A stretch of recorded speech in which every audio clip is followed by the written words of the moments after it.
ভাবুন, এমন একটা দ্বীপ এতটাই ভয়ঙ্কর, এতটাই অভিশপ্ত যে ইটালির সরকার সেখানে সাধারণ মানুষের প্রবেশ সম্পূর্ণ নিষিদ্ধ করেছে। আশেপাশে জেলেরা পর্যন্ত সেই দ্বীপের দিকেও নৌকা ঘোরায় না। কেন কেন এই দ্বীপকে 20 শতকে এসেও অভিশপ্ত ধরা হয়? কি এমন আছে এই দ্বীপে? চলুন আজকের এই ভিডিওতে জেনে নেওয়া যাক এই দ্বীপের রহস্য। ভেনিস রোমান্টিক শহর, শিল্পের শহর, বিশ্বের সবচেয়ে বিখ্যাত পর্যটন কেন্দ্র। কিন্তু এই সুন্দর শহরে মাত্র 10 মিনিট দূরেই আছে একটি দ্বীপ যাকে স্থানীয় মানুষ দেখতেও চায় না, যার নাম উচ্চারণ করলেই অনেকের গায়ে কাঁটা দেয়। সেই দ্বীপের নাম পোভেলিয়া আইল্যান্ড। এটিকে কেউ কেউ বলেন ইটালির সবচেয়ে অভিশপ্ত ভূমি, কেউ বলেন মৃতদের দ্বীপ, আর কেউ বলেন ভেনিসের লুকানো নরক। এই দ্বীপ আজ পুরোপুরি পরিত্যক্ত। ভেনিসের নৌকা চালকরা যাত্রীদেরও নিয়ে যেতে চায় না। কিন্তু কেন? কি এমন ঘটেছিল যে একটি সুন্দর সবুজ ছোট দ্বীপ পরিণত হলো ইউরোপের সবচেয়ে অন্ধকার স্থিতিস্তম্ভে? পোভেলিয়ার গল্প শুরু হয় আজ থেকে প্রায় 700 বছর আগে। ইউরোপের সবচেয়ে ভয়ঙ্কর মহামারী বিউবানিক প্লেগ 1300 দশকে প্রথমবার এসে হানা দিল। ভেনিস, যেটি একটি বাণিজ্যিক সমুদ্র শক্তি ছিল, সেখানে প্রতিদিন বিদেশি জাহাজ ভিড়ত। রোগ ছড়ানোর সবচেয়ে উপযুক্ত কেন্দ্র ছিল এটাই। ভেনিসের শাসকেরা দ্রুত সিদ্ধান্ত নিল, সন্দেহভাজন যে কোনো মানুষ, সে সুস্থই হোক বা অসুস্থ, তাদের জোর করে পাঠানো হবে পোভেলিয়া দ্বীপে। লেখকরা বলেন, যেই নৌকা পোভেলিয়ার দিকে যাত্রা করত সবাই জানতো ওটাই তাদের শেষ যাত্রা। দ্বীপে কোনো চিকিৎসক ছিল না, কোনো ব্যবস্থাও ছিল না। যারা ঢুকতো বের হয়ে আসতো না। এই সময় তৈরি হয় ভয়ের সেই চিত্র। খোলা মাঠে মৃতদের, পাহাড়, জ্বলন্ত আগুনের লেনিয়ান শিখা, আর দূর থেকে ভেনিস নগরে ভেসে আসা পচা মাংসের মিষ্টি তীব্র গন্ধ। ইতিহাস বলে 1 লাখেরও বেশি মানুষ পোভেলিয়াতে পুড়িয়ে ফেলা হয়েছিল। আজও প্রত্নতাত্ত্বিকরা দ্বীপের মাটির নিচে খনন করলে মানব অস্থির আস্ত স্তর খুঁজে পান।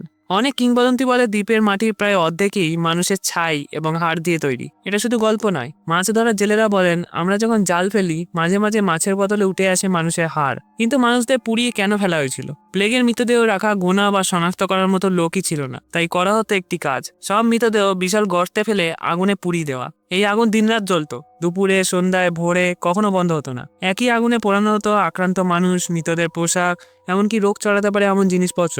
ভেনিসবাসীরা লিখেছেন, শহরের উপর ধোঁয়া ভাসত।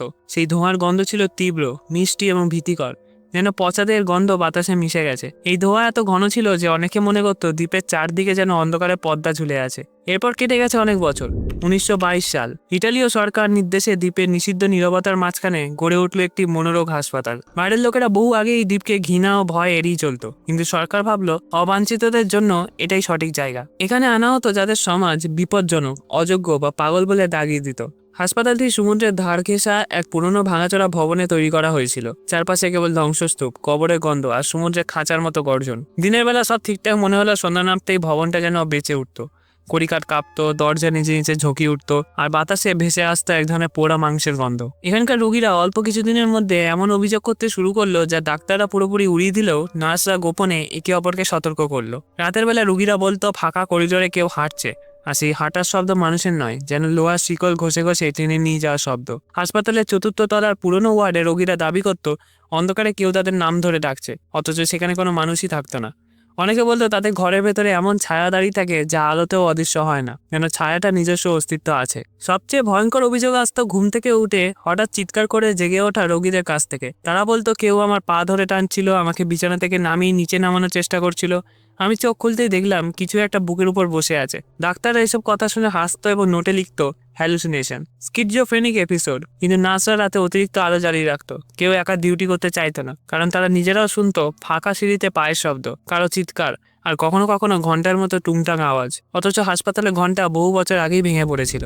হাসপাতালের সবচেয়ে আলোচিত এবং ভয়ঙ্কর চরিত্র ছিল একজন ডাক্তার, যার আসল নাম কেউ আজ নিশ্চিতভাবে বলতে পারে না। অনেকে বলে তিনি মূলত একজন উচ্চাকাঙ্ক্ষী নিউরোসার্জন ছিলেন, যাকে চিকিৎসা জগৎ থেকে বাতিল করা হয়েছিল অমানবিক পদ্ধতির কারণে। সরকার তাকে ওই দ্বীপে পাঠায়, কারণ সমাজ তাকে আর কোথাও রাখতে চায়নি। কিন্তু দ্বীপে এসে তিনি আরও পাগল হলেন।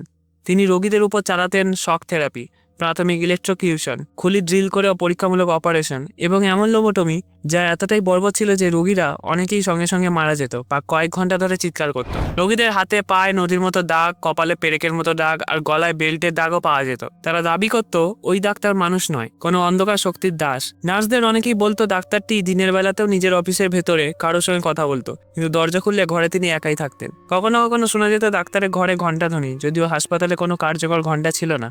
অনেক রোগীর মৃত্যুতে হাসপাতালের পরিবেশ এতটাই অসহ্য হয়ে উঠেছিল যে স্থানীয় নৌকার মাঝিরা পর্যন্ত দ্বীপে যেতে অস্বীকার করত। সবকিছু চরমে পৌঁছালো এক ঝড়ো রাতে। স্থানীয় বর্ণনায় জানা যায় ডাক্তার হঠাৎ করেই উন্মাদ হয়ে ওঠেন। নার্সরা দেখেছিল তিনি করিডোরে ছুটে বেড়াচ্ছেন, নিজের মাথা চাপড়ে বলছেন, ওরা আমাকে ডাকছে, ওরা আমার ঘাট ধরে আছে, ওরা আমাকে ঘন্টার ওদিকে ডাকছে। রাতে শেষে তিনি উঠে গেলেন পুরনো হাসপাতালের ঘন্টা টাওয়ারে। এটি টাওয়ার যা বহু বছর ধরে ব্যবহার হয়নি, আর সেখান থেকে পুরো দ্বীপের সমুদ্র দেখা যায়। নার্সরা নিচে দাঁড়িয়ে দেখছিল। পরের মুহূর্তে তিনি নিচে লাফ দিলেন, কিন্তু কিছু নার্সদের মধ্যে তিনি লাফাননি।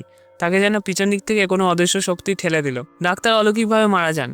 গুরুতর আহত অবস্থায় তাকে নিয়ে যাওয়া হয়েছিল, কিন্তু মৃত্যুর আগে তিনি একটাই কথা বলেছিলেন, ঘন্টা বেজেছিল আর ছায়ারা আমাকে ঘিরে দাঁড়িয়েছিল। হাসপাতালে কোনো ঘন্টাই বছরের পর বছর ধরে বাজেনি। পরের দিন ডাক্তার মারা গেলেন, আর সেই ঘটনার পর হাসপাতালটি ধীরে ধীরে ফাঁকা হয়ে গেল। নার্সরা চাকরি ছেড়ে পালিয়ে গেল, রোগীদের সরিয়ে নেওয়া হলো।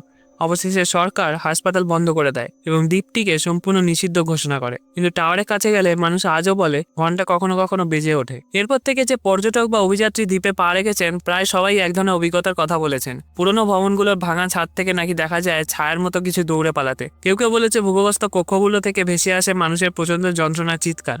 অনেকেই অনুভব করেছেন ঘাড়ে ঠোঁট ঠান্ডা হাতে কেউ যেন স্পর্শ করছে। অনেকেই হাঁটতে হাঁটতে হঠাৎ মাথা ঘুরে পড়ে যান, যেন তাদের চারপাশ থেকে কেউ শক্ত করে ধরে ফেলেছে। একাধিক অনুসন্ধানকারী বলেছেন দ্বীপে এক অদ্ভুত নজরদারি অনুভূতি আছে।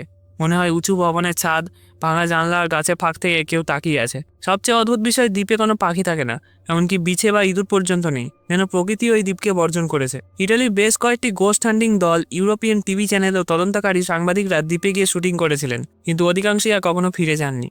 অনেকে বলেছেন ক্যামেরা বিকল হয়ে যায়, সাউন্ডে এসেছে অদ্ভুত কাদার মতো শব্দ, কারো কারো ওপর আবার মনস্তাত্ত্বিক প্রভাব পড়েছে। তারা ফিরে এসে কয়েক সপ্তাহ ঘুমাতে পারেনি। ইটালি সরকার শেষ পর্যন্ত এই দ্বীপকে সম্পূর্ণ নিষিদ্ধ ঘোষণা করে। কারণ ছিল অনেক দুর্ঘটনা, অবৈধ ভ্রমণকারীদের হারিয়ে যাওয়া, অদ্ভুত ধরনের শারীরিক ও মানসিক আঘাত। আশেপাশে হসপিটালে পর্যন্ত নাকি এমন রোগী ভর্তি করা হতো যারা দ্বীপ থেকে ফিরে এসে চরম আতঙ্কে পাগল হয়ে গিয়েছিলেন। মানুষ এত ভয় পাওয়ায় ইটালি পুলিশ পুরো লেগুন এলাকায় টহল বাড়িয়ে দেয়, যাতে কেউ দ্বীপে নামতে না পারে। 2014 সালে সরকার চেষ্টা করেছিল দ্বীপটি বিক্রি করার। অর্থনৈতিক সংকটের সময় টাকা তোলার জন্য এটি নিলামে তোলা হয়েছিল। কয়েকজন সম্ভাব্য ক্রেতা দ্বীপে পা রেখেছিলেন, কিন্তু সবাই শেষ মুহূর্তে পিছিয়ে আসেন। তাদের কথাগুলো ছিল প্রায় একই, ঘন অন্ধকার, এক চাপ বুকের উপর অদৃশ্য ভার, এমন অনুভূতি যেন কেউ তাদের পিছন থেকে তাকিয়ে আছে। দ্বীপটি আজও বিক্রি হয়নি, কেউ কিনতেও চায় না। ভবনগুলো ধসে পড়েছে, বাতাসে রয়েছে ধাতব গন্ধ আর পচে যাওয়া রোগীর কক্ষের মতো এক ধরনের দুর্গন্ধ। যারা কয়েক মিনিটের জন্য দ্বীপে পা দেন তারা প্রায় ফিরে এসে মাথা ঘোরা, দুর্বলতা, উদ্বেগ আর হঠাৎ শরীর গরম হয়ে যাওয়ার অভিযোগ করেন। আজ পোবেলিয়া ইটালির মানচিত্রে একটি কালো দাগের মতো। মানুষ নেই, প্রাণী নেই, কোনো কাজ নেই, শুধু আছে ধ্বংসস্তূপে ভরা এক দ্বীপ, যার প্রতিটি ইট, প্রতিটি গাছ আর প্রতিটি বাতাসে ঝাপটা মনে করিয়ে দেয় মানুষের ইতিহাস কত ভয়ানক হতে পারে। শত শত বছর ধরে কেউ এখানে থাকতে পারেনি, কেউ চায়ও না। সরকার পর্যন্ত হাল ছেড়ে দিয়েছে। আপনার কি মতামত এই দ্বীপ সম্বন্ধে অবশ্যই কমেন্টে জানাবেন। খুব তাড়াতাড়ি আসছি আরেকটা ভিডিওর সাথে। ধন্যবাদ।